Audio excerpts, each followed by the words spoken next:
Bonsoir. Au nom du... Good evening. On behalf of the Board of Governors and the President of IDRC, it gives me great pleasure to welcome you to our 7th annual public meeting. Before we tell you about some of the smart ways IDRC invests in solutions to achieve those goals, I would like to mention that simultaneous interpretation is available in French and English. Use number 3 et pour le français, le numéro 4. French, number 4, please. Au nom du Conseil, It gives me great pleasure to welcome you to our 7th annual public meeting. Before I tell you about the smart ways IDRC invests in solutions to achieve those goals, I would like to mention that simultaneous interpretation is available in French, au numéro 3, in English. On 3, number 3 for English, and 4 for French. I'm sorry. Also, that headsets can be picked up at the back of the room if you don't already have your copies. Veuillez aussi noter que l'Assemblée est enregistrée sur... And please note that this meeting is being videotaped and will be available on our website. After our speakers will have a question and answer period. Videotaped and will also be available on our website at idrc.ca. After our speakers, we will have a question and answer period. Puis, nos gouverneurs et employés pourront... Then the governors and the employees will be able to meet you. And now I would like to introduce the Honorable Monty Solberg, Acting Chairperson of the Board of Governors, who will chair the meeting. Monty? Thank you very much, Joanne. Good afternoon, ladies and gentlemen. It's my distinct pleasure to welcome you to our 7th annual public meeting. We are delighted to have this opportunity to tell Canadians about our work. IDRC funds research and innovation in developing countries that respond to urgent challenges and to Canadian foreign policy priorities. These efforts lead to healthier people, higher incomes, better opportunities, and more responsible governments. Through IDRC, Canada fosters self-reliance in people, institutions, and countries as they tackle their own challenges. We support many inspiring efforts to find lasting solutions that improve lives and ultimately reduce dependence on aid. On behalf of the board, I would like to extend our congratulations to the new Minister of International Development, the Honourable Marie-Claude Bibeau. I joined the board of IDRC in 2009 and have been acting chairperson since the beginning of last year. In my time on the board, I've been honored to serve alongside many outstanding individuals who have contributed to the continued success of this remarkable organization. In the past year, 2 governors have stepped down at the end of their terms. I'd like to thank Cindy Turmer-Schweisen and Sarah Fountain-Smith for their valuable contributions. It has been our pleasure to welcome new governors who are here, many of whom are here tonight: Scott Gilmore, Alana Heath, Shenur Koja, and our international board member, Yuri Rosenthal of the Netherlands. Thanks very much for being here. I appreciate it. This has been a year of exceptional effort and achievement at IDRC. On April 1st, we launched an inspirational new strategic plan that will guide the center's work over the next 5 years. This document is a roadmap for our organization. It has been held up as a model for other Crown corporations, and I truly do encourage you to read it. Our new strategic plan speaks to our determination to make a difference in bigger and more significant ways than ever before. IDRC has always been focused on achieving concrete results. The research we support is too important to stay on the shelf. But now we have set even higher expectations for ourselves. For the first time, we specifically commit to making sure that IDRC-funded research leads to large-scale positive changes and benefits the greatest possible number of people. Let me give you a powerful example of how the work we support has the potential to have a big impact and benefit us all. Stopping the Ebola virus in its tracks is obviously critical for the West African countries that have suffered the most at the sharp end of the crisis. Yet it is also vital to the security of Canada and the health of Canadians. IDRC had the agility this year to join the urgent global effort to prevent future outbreaks of the deadly virus. We partnered with other Canadian agencies in providing support to the clinical trial in Guinea of a promising Ebola vaccine candidate. More specifically, IDRC is managing the Canadian collaboration on the Ebola vaccine effort and helping to build the expertise of West African research teams. This speaks to another of our strategic objectives to support exceptional individuals in fulfilling their potential to become leaders. Giving talented people opportunities to excel in their fields, in their countries, and on the world stage strengthens societies. It also builds important relationships for Canada. This aligns with our third strategic objective, to increase our collaborations with new and existing partners to extend the reach and impact of our work. In a few moments, you will hear more about the important Ebola vaccine collaboration from one of our program directors, Dominique Charon. This is just one example of the many opportunities IDRC is pursuing with the right partners to deliver large-scale positive change. None of the center's success can happen without the many dedicated people working hard behind the scenes. IDRC employs about 400 people in Ottawa and 4 regional offices in Nairobi, New Delhi, Montevideo, and Cairo. In the last fiscal year, IDRC staff launched or maintained 733 research projects and administered a budget of almost $259 million. I am delighted now to introduce President Jean Labelle, who has been leading IDRC for the past 3 years. Jean is an agriculture and food security specialist who joined IDRC 19 years ago, a life sentence, and helped build the center's strong reputation in that area. I'd like to invite Jean to tell you more about how the center is moving forward to achieve our new strategic objectives. Jean. Thank you. Yes, I got the life sentence, but fortunately I still haven't met the electric chair or the... I'm the electric chair. Yes. Et si vous voulez mettre vos casques... Please wear your headsets. I will be speaking the 2 official languages. Very good introduction and also the presentation that you made of my tenure up to now. J'aimerais aussi... I also would like to thank you for your participation tonight, and I would like to recognize Monty, the IDRC governors, but I'm asking all of you to stand up so that people could recognize you. You are part of the governors that are a member of our board. Welcome. Et j'aimerais aussi and I would like to thank the members of the diplomatic corps and the members of the government. I am very happy to be here tonight to talk to you about one of the accomplishments, or many accomplishments, during the last year. And for those of you who know me, you know that this is very difficult work to do because there are a lot of accomplishments. I'm passionate by this work, but thank goodness Joanne Charret, our new VP Publications, wrote me a text so that I could stay on time. And as Monty mentioned it, we have adopted a new strategic plan this year, which updates our vision of the IDRC, of what we would like to accomplish, and which will allow us, we hope, to extend our outreach at a Canadian level and at an international level. I would like to thank all the governors for their advice and their support, and all the advice that they give us in a very appropriate manner during the meetings and in between the meetings. That way we could commit on this dynamic way. We are a really proud member of the Foreign Affairs and Development of Canada. We contribute to the priorities of Canada with respect to international development, and we rejoice to work with the new Minister Bibeau. Myself and Monty, we met her this morning. morning, and she was extremely nice to us, and we will help her to meet her objectives and ours this year.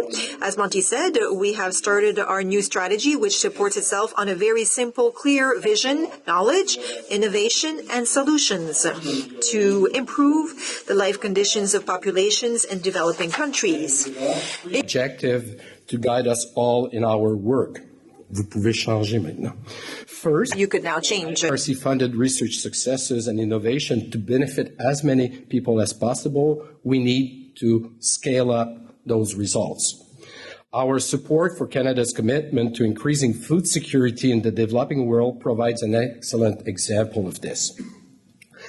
As some of you know, since 2009, IDRC has partnered with Global Affairs Canada, the new name of Foreign Affairs Trade and Development Canada, in a $124 million Canadian effort to support food security research in developing region of the world. We are currently present in 22 countries, and we have funded over 140 innovation in the field, farming innovation, that have been tested and that are being deployed. As we thought at the beginning to reach 100,000 people, farmers with these innovations, we know now that we have reached over 300,000. We hope that by 2019 we will be beyond the million and that the area of influence of these projects will have reached many more millions. Two examples, very simple. We have been working in West Africa on micro-dosing and irrigation, providing just small amount of fertilizer and just small amount of water at the right time in the right condition, and have produced bigger harvests and save a lot of water into these very sensitive conditions to drought. We have also have experience where we have triple incomes due to higher yield from better quality crop with an explicit focus of working with women, particularly with pulses, beans, small peas, chickpeas that are a mainstay in many communities, and where Canada, we have to say, is a worldwide leader in research when it comes to develop these type of variety. Ce sont deux exemples, mais pour... These are two examples, but to scale up these examples, it always represents a challenge for an organization such as IDRC. And here comes the power of the partnership, which is our second objective. We are the choice partner to reach out. Partnership base. We need to find the partners who are better able than us to reach millions of people. In fact, we have moved partnership to the core of our business model. Why? Because to promote large-scale positive change, our first objective, as I was mentioning it earlier, we need to spread the net to find the partners who can scale up those solutions. And let me give you a few examples of new partnerships, particularly with the private sector, that promise to do just that. We recently signed a 2-year partnership with Tim Hortons, the coffee shop, and the Columbia National Coffee Research Center called CineCafé. Coffee is crucial to the livelihood of at least 2.5 million Colombians and also affects social stability. And we know that climate-related challenges now pose a serious threat to livelihood as growing conditions are changing. This collaboration seeks solutions to boost the resilience to climate change of Colombia's 600,000 smallholder coffee grower and valuable coffee sector. Coffee growers will gain access to a diverse range of adaptation options and climate-resilient plant varieties. In late term, the research that IDRC is sponsoring is providing new varieties of coffee that are more resistant to changing climate conditions, as well as providing technology, tools, and farming practices that can be embedded in the social context. These innovations are captured by CineCafé, the cooperative of the farmers that are producing coffee, and Tim Hortons is providing support to these stakeholder, the CineCafé stakeholder, for them to pick up the technology that has been developed by the research. It's a win-win partnership. This way, we have better coffee that resist better to pests and to changing climate conditions. We have more production, and this is providing Tim Hortons with a more stable supply of coffee in order for you, that I hope are drinkers of Tim Hortons coffee, because when I ask this to myself, they always say, no, but I don't believe them. And globally, as we are talking, this might affect in as much as 125 million coffee growers around the world.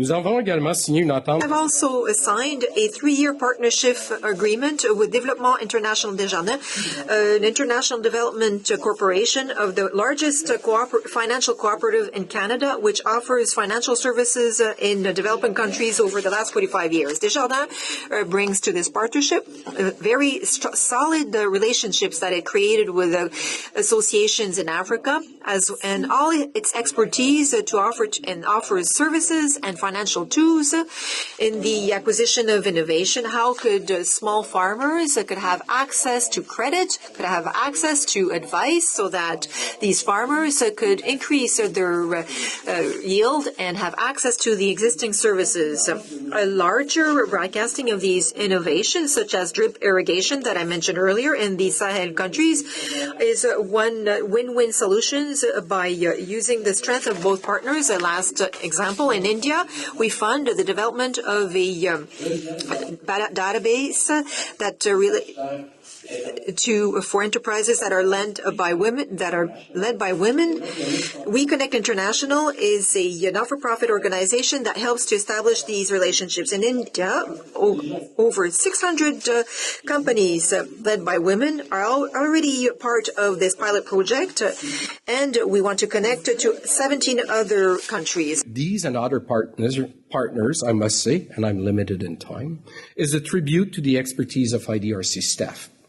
Over the years, IDRC has supported the work of thousands of brilliant researchers around the world. And it is IDRC's expert staff who saw the value of their work or foresaw their potential to contribute to progress in many fields. And this brings me to our third objective, which is to build the leaders of today and tomorrow in science. IDRC has helped pave the way for daunting transition to democracy. Remarkable leaders such as Nelson Mandela and former Chilean President Ricardo Lagos have acknowledged IDRC's contribution to their country's democratic transition. Nous continuons d'appuyer de tels leaders. We continue supporting remarkable leaders. I'm inviting you to visit the YouTube of IDRC, and to look at our new series, Leaders in Action, which presents interviews in the 2 official languages with the beneficiaries of past and present funding. You will see examples of the works of impressive leaders, such as Drs. Peter Piot and Dominique Corti, who talk about their own experiences. Peter Piot is a person who co-discovered the Ebola virus. Dominique Corti is the daughter of Lucille Teasdale, who funded a hospital in the north of Uganda, and she also offers health services to more than 300,000 people, and we established a research partnership with her during the last years. Some of our leaders were recognized for the exemplary work.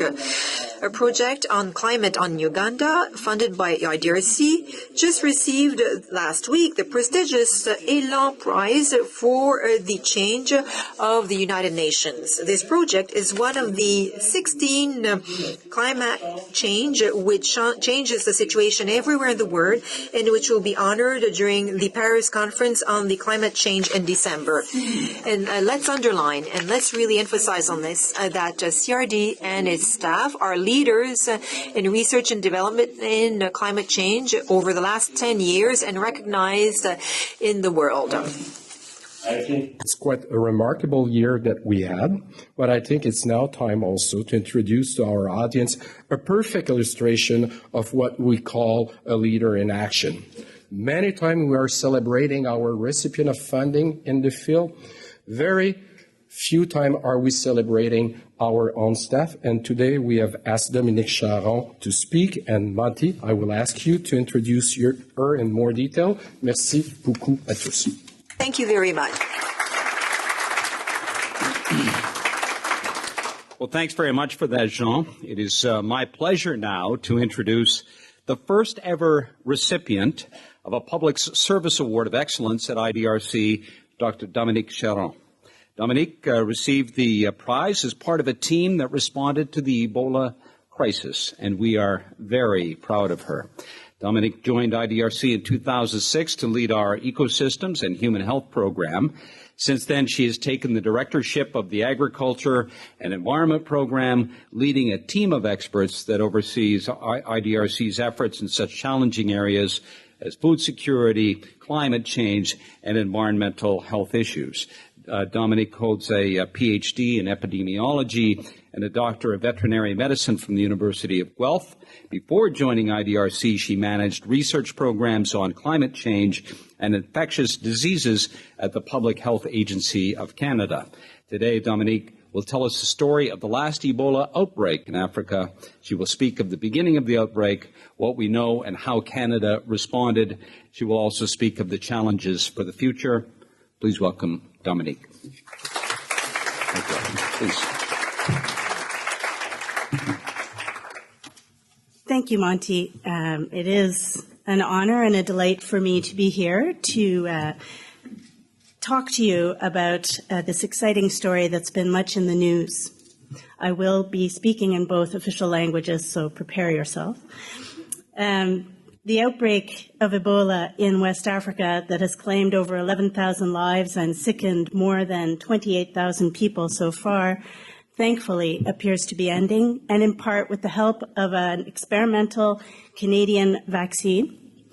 And Canada's International Development Research Centre has been a part of the vaccine story, a story I'll share with you today.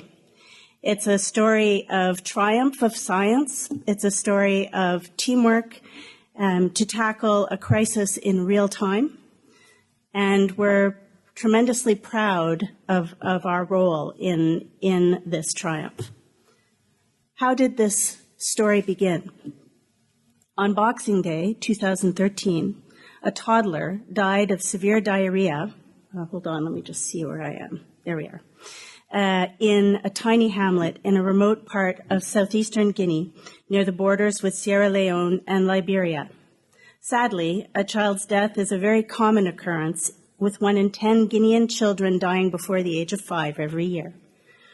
The disease spread to the toddler's family, as well as afflicting the same people that tried to help them, traditional care providers, the doctors and nurses at a hospital hours away, and many others. However, because the symptoms looked like much more common problems, officials were not alerted. No one, not even international experts later sent in to investigate, had yet recognized the danger. À notre connaissance, ce garçon fut le premier cas d'Ebola à l'origine de cette épidémie, qui s'est rapidement propagée au Liberia et à la Sierra Leone, ainsi qu'à plusieurs autres pays. This epidemic spread rapidly to Liberia and to Sierra Leone and to other countries, including the U.S., and that's through aerial propagation. Never had an Ebola epidemic been noted in this part of Africa before, which made its identification even more difficult. It had a devastating 3-month head start and was spreading out of control. As you can see on this map of the cumulative rate of infections, it became the largest, most severe, and most complex Ebola epidemic in history and a global public health emergency. Where had it come from? Ebola virus lives innocuously enough in animals, though we're not sure which species exactly, and from time to time, and for unknown reasons, can spill over into people when humans are exposed to infected animals. Dead monkeys and primates used for food or exposure to bats have been the source of previous outbreaks in other parts of Africa and may have played a role in West Africa. By some estimates, more than 75% of human diseases come from animals. Notre similitude biologique avec les animaux peut constituer un atout. Comme le démontre notre histoire aujourd'hui, our biological resemblance with animals can also be something positive. As our story will show you today, another animal disease contributed to the development of the Ebola vaccine. About 12 years ago, Dr. Heinz Feldman and his team at the Public Health Agency of Canada in Winnipeg took on the project of creating a vaccine against Ebola based on an animal virus called the vesicular stomatitis virus. Their work sought to manipulate the virus, to modify the virus so that the immune system would perceive it as being Ebola virus and that it would produce antibodies to prevent the disease without any risk of transmission of this disease, as you can see in this rather complicated image. When the epidemic broke out in West Africa, this experimental vaccine had been shown to be effective in the lab to protect animals against Ebola, but it had never been tested in humans. It needed to be tested in the quickest and safest way possible so that one could determine its effectiveness in this epidemic running rampant in West Africa. 6 years. It had never been attempted before in the middle of an epidemic of this size and danger. So what did IDRC do? Together with the Canadian Institutes of Health Research, the Public Health Agency of Canada, and Global Affairs Canada, we collaborated last fall to work with international partners to accelerate and support vaccine testing in Africa. Preliminary human safety tests of the Canadian vaccine completed late in 2014 gave us the green light for real-world testing of the vaccine. But how to test a vaccine in the middle of a dangerous epidemic in a very poor country like Guinea? Normally, in order to know if a drug or vaccine works, it's tested in a controlled experiment called a clinical trial. The ideal design is a double-blind randomized controlled trial where one group unknowingly receives the vaccine, and the results are compared to those in another group that has not received the vaccine, but a blank or placebo substitute. If a sufficiently large difference in the number of people who become sick exists between the two groups, then the vaccine or the drug is shown to work. Cette approche n'était pas possible pour tester. This approach was not possible to test the vaccine against Ebola virus in Guinea, given logistical difficulties, language barriers, and the low literacy levels, as well as a general mistrust in the population in terms of international intervention. It was impossible to recruit a large enough number of subjects for a traditional clinical trial. In addition, on an ethical level, it was unthinkable to be deprived for a long time large groups of people of a vaccine which was possibly life-saving. The international scientific team developed an innovative approach which required a lesser number of subjects or participants than a traditional trial, and which focused on the people who were at the greatest risk of Ebola virus exposure. This trial would be able to indicate how to use the vaccine in order to end the epidemic. The approach used was the ring vaccination protocol. Used to stop outbreaks before, using ring vaccination techniques. Here's how it works. When a case of disease is discovered, all of the 6 persons' contacts, friends, family, neighbors, are vaccinated with the goal to stop the spread to other people. This is the ring. To be extra secure, the contacts of the contacts are also vaccinated. The idea is to interrupt onward transmission of the disease without having to resort to mass vaccination of everyone, which is logistically difficult and costly. This approach was used to help eradicate smallpox and is used in the fight to eradicate polio today. For our Ebola vaccine trial in Guinea, a ring vaccination approach was proposed, but with a modification that would allow scientists to compare the effectiveness between 2 groups. Using a random process, some of the rings of contacts of cases would be vaccinated right away, and others would be vaccinated a few weeks later. We would then test whether those vaccinated right away were less or more likely to become sick with Ebola than those who were vaccinated later. Les experts africains ont joué un rôle décisif. The African experts played a crucial role in the project. Our partners in the field in Guinea, they told us unequivocally that there would be a lot of resistance to a vaccine trial during an epidemic. The Guinean people needed to feel that they could trust those carrying out the trials and needed to be able to identify with them. However, the health experts and the medical staff in Guinea were already overstretched in the fight against Ebola. Already, 78 Guinean doctors and midwives had been killed by the disease. Guinea was going to need help.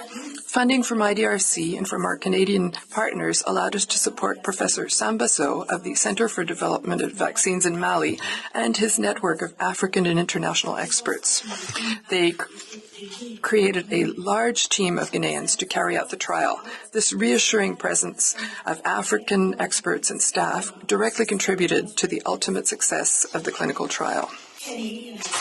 Also key to the trial's success, Canadians provided expert peer review of the trial design, led the Data Safety Monitoring Board, which is responsible for independent validation of the results, and co-chaired the expert advisory committee to the trial.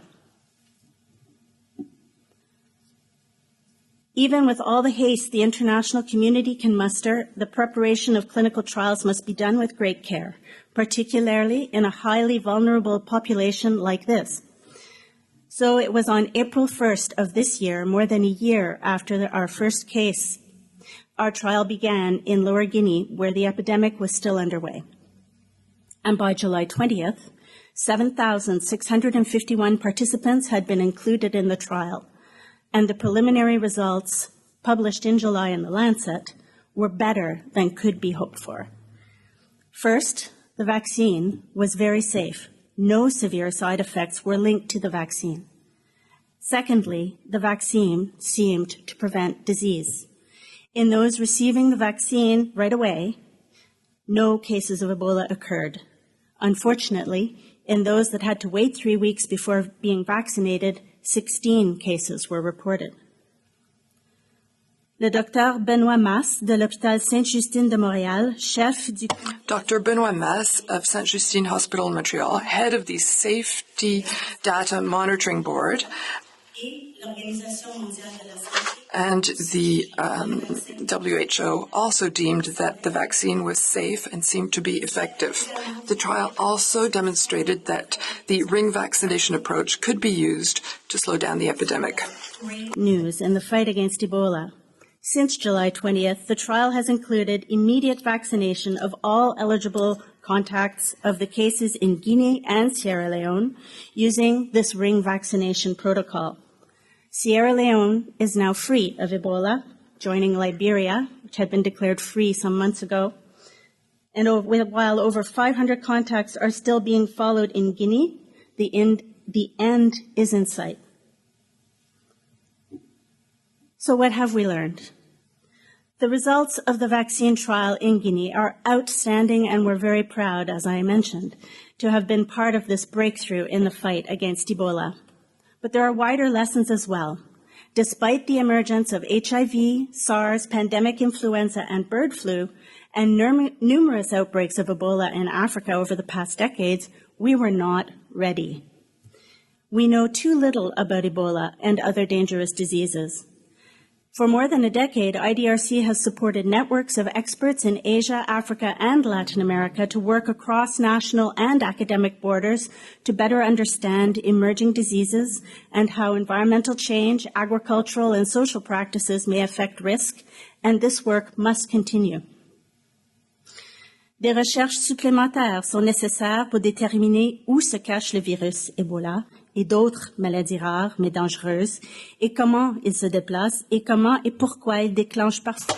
Additional research are necessary to determine where the virus is carrying Ebola and other rare but dangerous diseases hide, how they travel, how and why they trigger human epidemics. We've also learned how much can be achieved in partnership in Canada at the international level for rapid testing and of new vaccines and treatments, even in crisis situations. No matter how effective, is not enough on its own.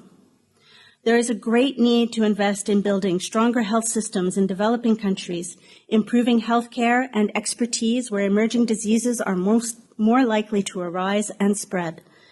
There is a need to invest in better detection and response capacities in West Africa and other at-risk areas. We learned the importance of making reliable information more accessible to the public during health emergencies to help control the spread of disease.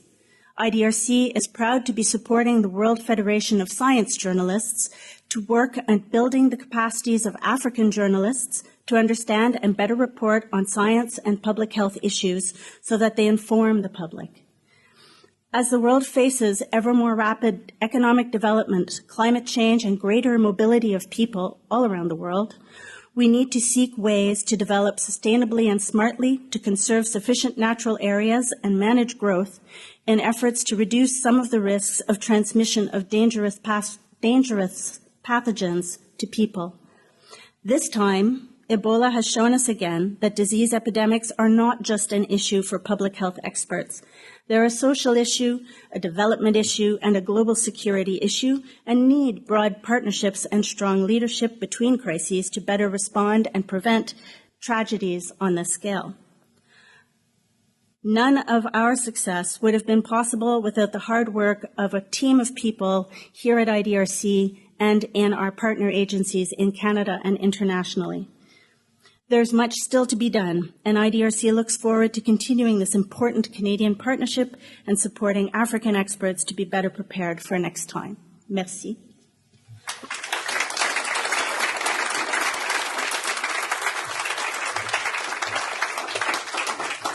Thanks very much, Dominique. That was absolutely terrific. It makes me certainly very proud. Ladies and gentlemen, finally, it's time to hear from you. You're welcome to ask any questions that you might have. Feel free to speak in either French or English. We ask that you use the microphones, please. So if you would come up and please identify yourself when you come to the mic. So with that, the floor is yours. Please.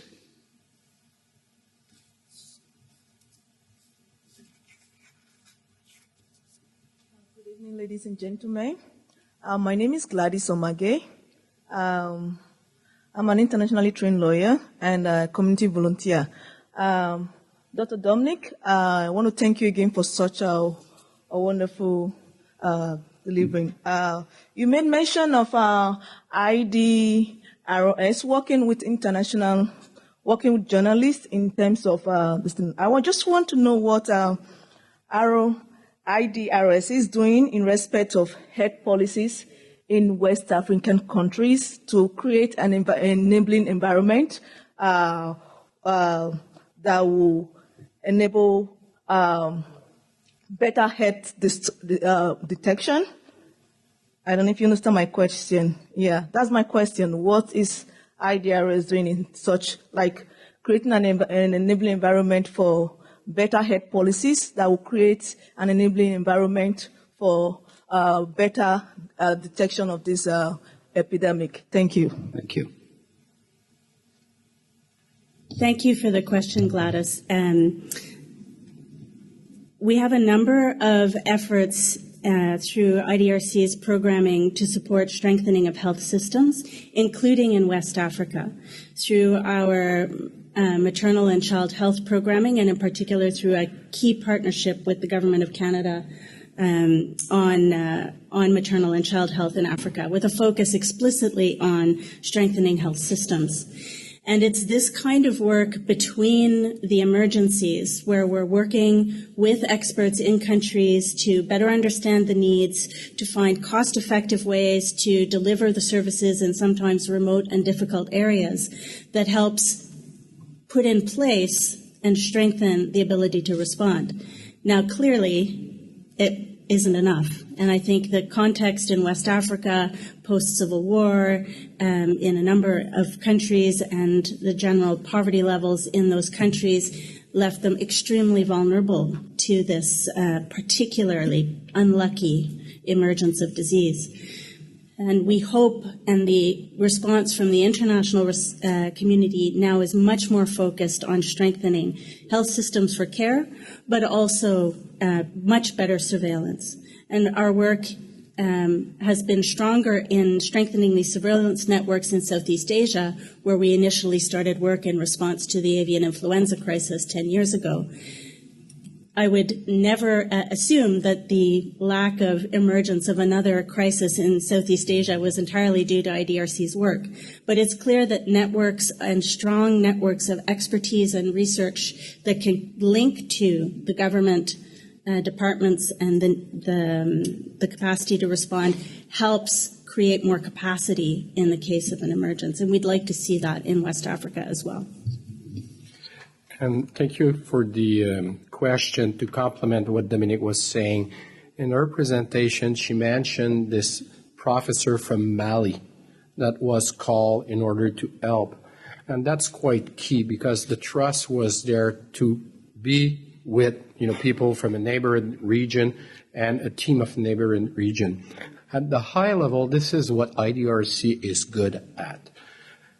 Developing the research capacity of teams of individual and organization in the places where the action is taking place and be much more agile, nimble, and flexible to respond to crises like the one of Ebola. It's one of the drivers of our work. The other is to be investing also in things that are not very popular.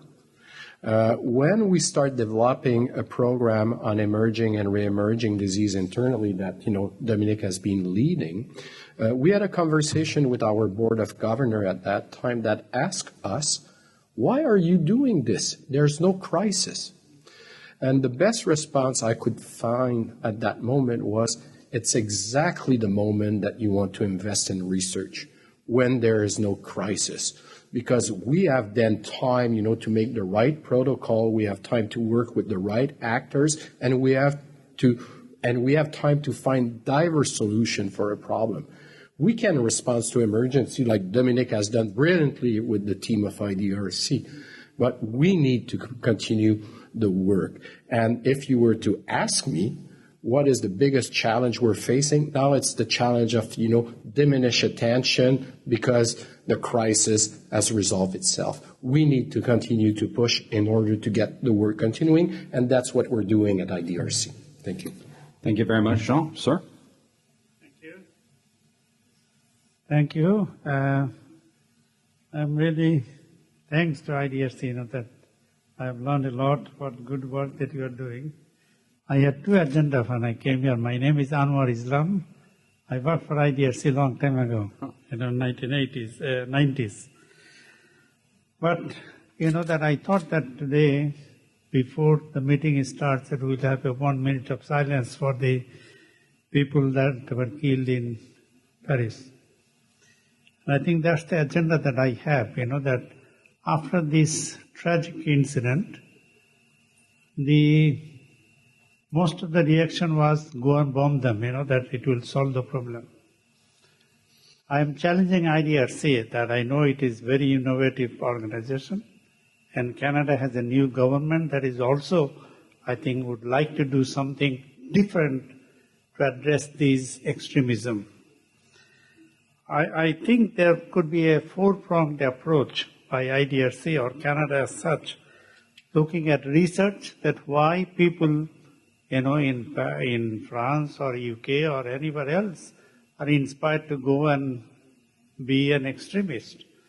What it is that we can do, in terms of education, capacity building, job creation, that could prevent people from going overboard.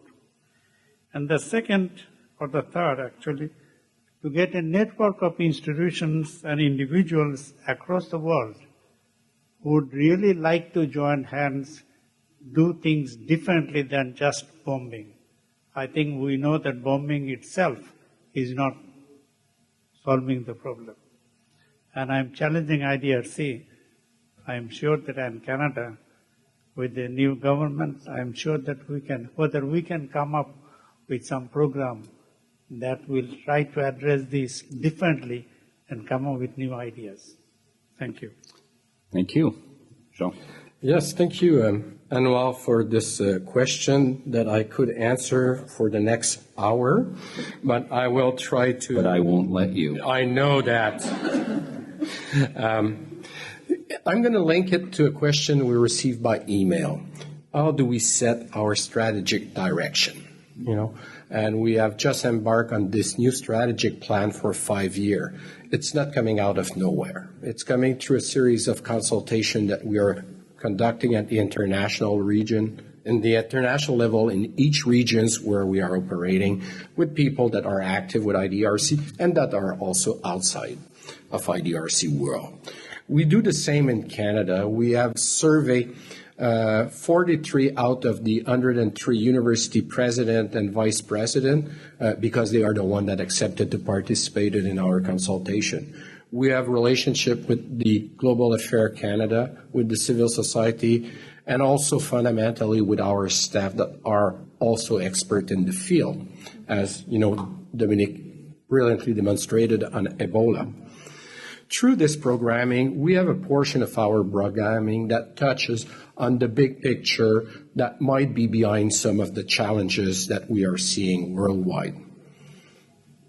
Poverty, employment, health issues that are fundamentally, the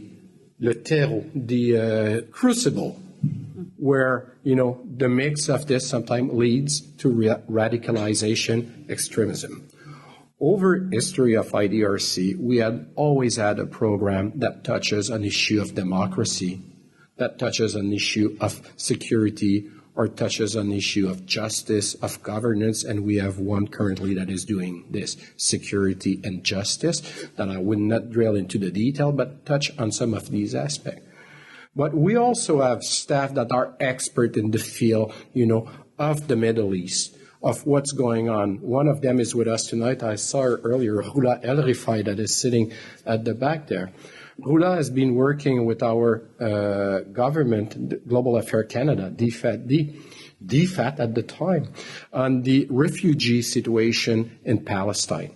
She is a world expert in that field. She has used this knowledge also in other territory. 2 years ago, Roula, you were involved in starting to map what could be the transition in Syria with the diaspora and all the opposition.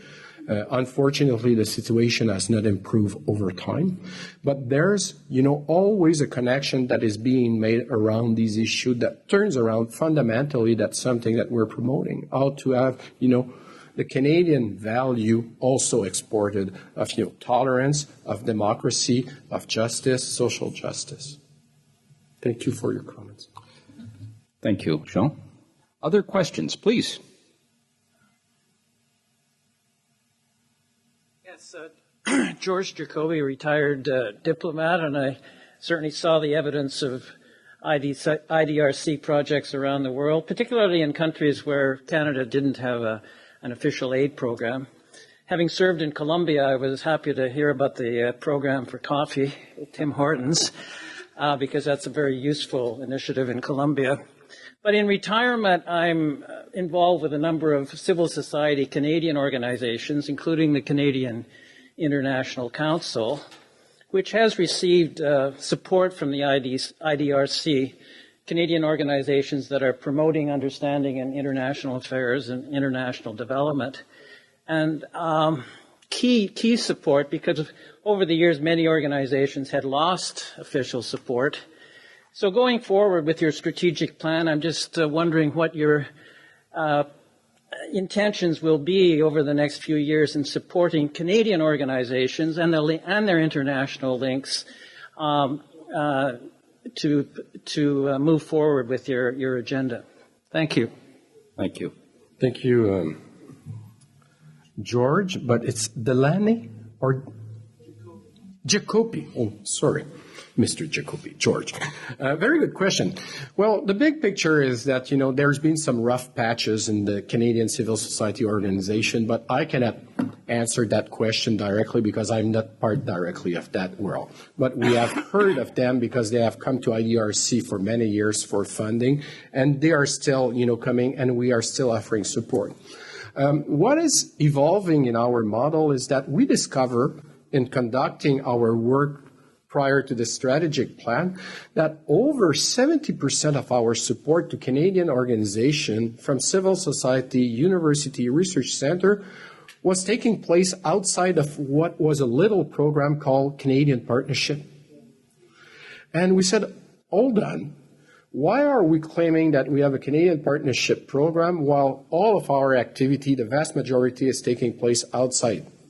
So what we have done is first acknowledge this, and we are continuing to support civil society in numbers of ways through our regular programming. But we have given new opportunity to Canadian civil society. Stephen Megger, our Vice President for Program, is here and could talk to you afterward at length. What we are offering is more resources. Rather than going on many small grants that are, making what they are making, but are also representing from time to time quite an administrative burden, we are concentrating, and we told Canadian civil society, if you can rally together, build consortium, or work on your own on a research program for a few years, we would be much more interested in providing you with the support that you deserve in order to perform. It's a little bit of a different approach. We are still doing some small grant, but less so. But we are offering also a larger piece of a cake for this Canadian and this vibrant Canadian civil society organization to also have, a say in the conversation when it comes for research for development. And that would be my last point. It is critical that it is about research. And that's something that, we cannot bargain, if you allow me to use this expression. Thanks. Thank you, Jean. Other questions? Please. My name is Gideon Christian, a former IDRC intern and currently an adjunct professor at the University of Ottawa. Thank you very much, Dominic, for your presentation, and also I would like to thank IDRC for its contribution, which was very instrumental in curtailing and hopefully subsequently eradicating the Ebola virus in West Africa. I would like to presume that the process involved in IDRC contribution in the fight against Ebola in West Africa must have involved private sector participation, and private sector, specifically referring to pharmaceutical companies. And when pharmaceutical companies when they're involved in issues like these, issues such as patent rights always comes up, which is a very difficult issue to deal with. So just wondering whether such issue did arose in this particular case and how IDRC and other partners were able to deal with it. Thank you. Thank you. Thank you, Gideon, and lovely to see you back at IDRC. Congratulations. Great question, and I omitted a bit about this in my presentation in the interest of time, so I'm delighted that you've asked the question. The vaccine that was originally developed by very forward-thinking researchers in the government researchers at the Public Health Agency of Canada lab in Winnipeg was later, and before this outbreak, licensed to a small biotech company called New Link Genetics in the States. And when the outbreak occurred, New Link was holding essentially the license to further develop the vaccine. This Canadian vaccine, based on the vesicular stomatitis virus, which for short we call VSV, was one of only two in the world that was anywhere near ready at the time. The other one was held by GlaxoSmithKline in a big GSK, a big pharmaceutical. The very amazing thing that happened with this crisis was a coming together of public interests with the private interests. And we had GSK, New Link, and then later Merck, which is a much larger pharmaceutical company that came in support of New Link's efforts to accelerate the vaccine. as well as Johnson & Johnson, who came on with yet a third vaccine a little bit later. These three companies and some others were instrumental in creating a climate of collaboration and testing necessary so that these tools would be, so that the international community and the countries would know as soon as possible what was working, what was not working. And that meant doing things, designing trials very openly. It meant sharing preliminary data very openly. It meant being much less competitive than and secretive than is normal in the development of biologics and drugs. It was absolutely transformative in this case. Without that level of cooperation and the know-how and the capacity to manufacture and produce from the private sector, we would not have had the vaccine, any vaccine, let alone possibly three or more. This leadership has created a space for a conversation that's being encouraged by WHO, but that is being led by the private sector companies themselves on how the so-called vaccine development ecosystem could be fixed so that the world could have access more quickly and faster to new vaccines against neglected diseases of the poor. And so I think it's an example of the tremendous innovation and possibilities that there could be in working constructively with the private sector. Monty, if you allow me, I'll give another example. You're touching on the pharmaceutical, and, often, the perception is that, it's a terra incognita or, don't get there. I'll tell you a story that we are currently developing, and Dominic is part of that journey. As part of my relationship with stakeholders, I sit on the advisory board of the economic forums, the Americas Economic Forum, the Conférence de Montréal. On the advisory board, I met with someone from Sanofi Pasteur, French vaccine manufacturer, pharmaceutical. And that person, in a conversation, told me that they had a vaccine that was efficient for dengue fever. 22,000 people die of dengue fever every year, but the burden is about, $8.5 billion because people cannot work, people are, sick, as hospitalization. When I brought this to Dominic, I said, Dominic, why don't we talk with these people? They have a vaccine, and we have been working for 20 years on environmental control and community mobilization because this disease is present in an insect that is breeding on the daytime in slum, in poor area, and is a problem, worldwide, including where you take your winter holidays, in the Caribbean. And Dominic says, Jean, it will not work. Their vaccine is only efficient at 60%. And I said, well, let's just have the conversation. And in Montreal, we sat in June with the president of Sanofi Pasteur, and the first thing he says to us, entering in the room, I know my vaccine is only efficient at 60%. But what is not said is that the reduction in admission in hospital is about 95% because of the, immunity that is boosted and, that the illness is less striking. And then he says, a vaccine is only a tool in the toolbox, and we will not get a solution to dengue fever fight if we don't take, environmental control on board as well as community involvement. Dominic and I look at each other with a little smile like, this is, our bread and butter in dengue fever. We have been doing this for 20 years. And all of a sudden, you have Sanofi Pasteur and IDRC that are starting to dream, hey, we could have an option for government to, have the vaccine available at reasonable cost with a good program and environmental control, with a good community involvement, and reduce significantly this burden that is affecting, hundreds of countries. We are still in that journey. I don't know where it's going to end. Our staff are meeting each other, regularly since June. But I think it's through this kind of openness and experiment and risk-taking that we can learn, bring at scale, the knowledge, the innovation in order to have solution. And this is taking place, with people that are committed to make the world better. And for me, that's the end point. It's not about, being private sector or being public sector. It's how can we work together to make the world a better place. Thank you, Jean. We have someone here with a question. And ladies and gentlemen, it's a little after 6 o'clock now.